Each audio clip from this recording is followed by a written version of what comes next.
It just occurred to Paimon, if we were looking to put out a missing spaceship commission, or to learn more about Nod-Krai, wouldn't it make sense to drop by the Adventurers Guild? The guild is located in Nasha Town. Simply follow this road and you'll reach it.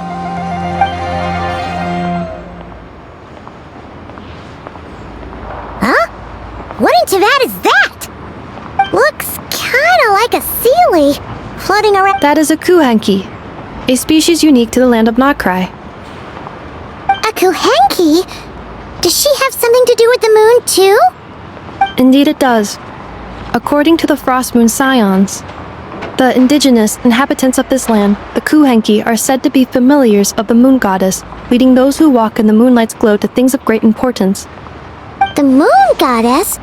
Don't all people here worship the Tsaritsa? Although Nod-Krai lies on Snezhnaya's border regions, the people here have held their own unique beliefs since time immemorial. As I mentioned, everything in this land shares a deep connection with the moon and the sky above. The beliefs of the Frostmoon Scions seem to date back to the civilization of the angels. According to the documents in my database, even the 7 Archons did not exist at that time. Wow! So the origin of their beliefs goes back even further than the Archon War? Correct. At some point, you may come across some statues of their goddess. The Frostmoon Scions carved these as well. Hey! Looks like she's floating away! I suggest you follow her. The probability of an ordinary person encountering a Kuhenki lies in the single digits. Many here consider them heralds of good fortune. Take me up!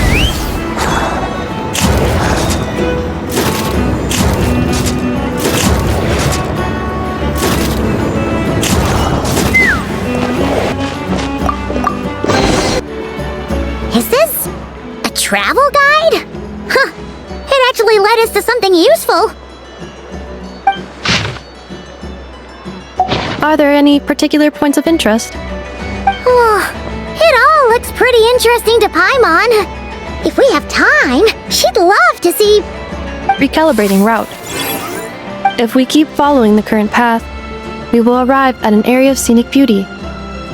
From there, we will be able to identify both the Adventurers Guild and several must-visit specialty stores. Yikes! Why is Paimon suddenly getting the feeling that if she doesn't step it up soon, enough is gonna put her out of a job?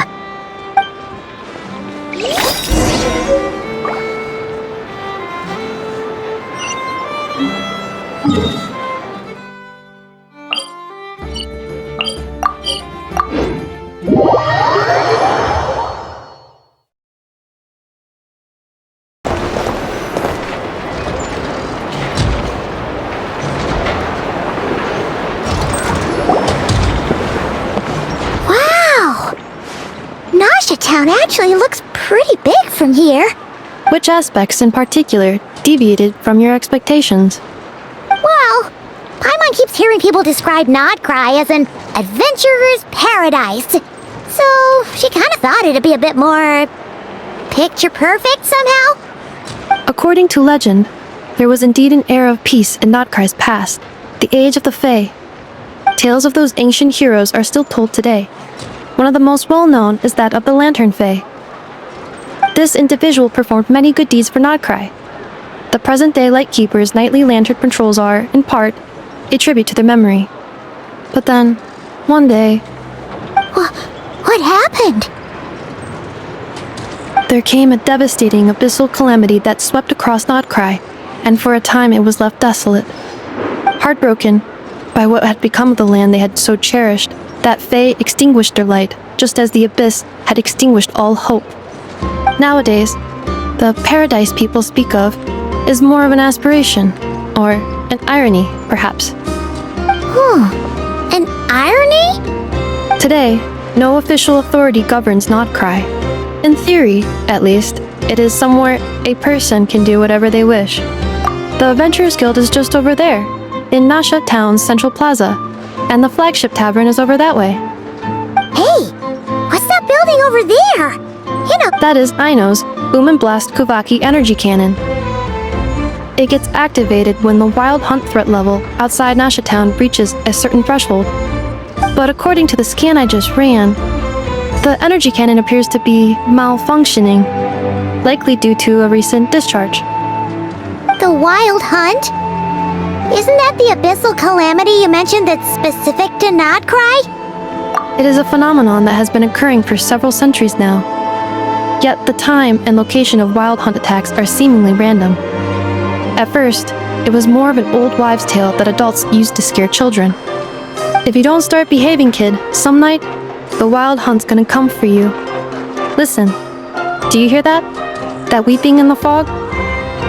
Those are the cries of a young woman being dragged away. You're saying people actually hear things like that? I have not witnessed enough wild hunt attacks to give a statistically sound answer. But the oldest legends say that all people saw was the ghostly shadow of a woman in the mist. It wasn't until later that it became a full-blown calamity. Abyssal monsters and all. Oh, when you put it like that, Paimon's really gotta hand it to Aino. Not only did she repair you, but she's even built a giant cannon to keep the wild hunt at bay. Absolutely. Aino is very impressive indeed. Anyway, according to my schedule, it is time I took you over to the flagship. Oh, sure. After all, we shouldn't keep Varka waiting. Well, Paimon's not sure if he'll actually show up at the bar this early. You're right about that. Why isn't anyone here? Does that mean that Catherine and Nod-Krai actually gets to clock out? Anyway, let's come back later.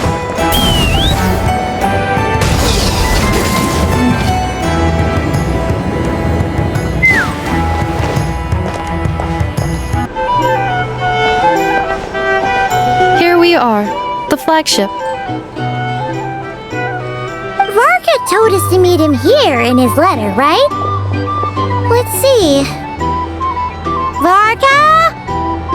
Varka!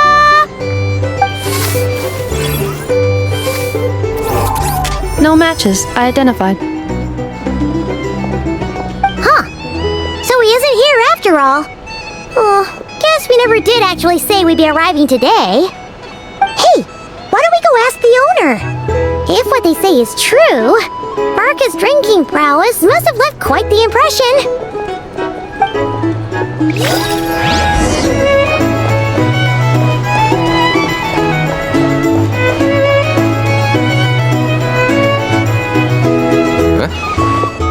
Well, well. If it isn't the ineffable Inefa. Hello there, Demyon. You know each other? Of course! Inefa's a regular here at the flagship. So, robots are into booze too? Not at all. The energy conversion efficiency of alcoholic drinks is very low, and most of them are full of impurities. Still, I can affirm that your berries and fried meat deserve a solid 9.12 out of 10. It had Funny that you should mention that. While you were away in Natland, Varka would come in here every day to pick up a serving of berries and fried meat for Aino. Aww. He must have been worried sick that she wasn't eating properly on account of being so hung up about Inefa being gone. Actually it's 'cause Varka found out that Aino went wild after Inefa left, gorging herself on snacks she normally couldn't get her hands on. So it was more worry that she wasn't getting a balanced diet. I think I might have just put my foot in it. Anyway, since you're back from Natland, these two must be the ones Varka mentioned. The Traveler and Paimon, yes? Yep, that's us.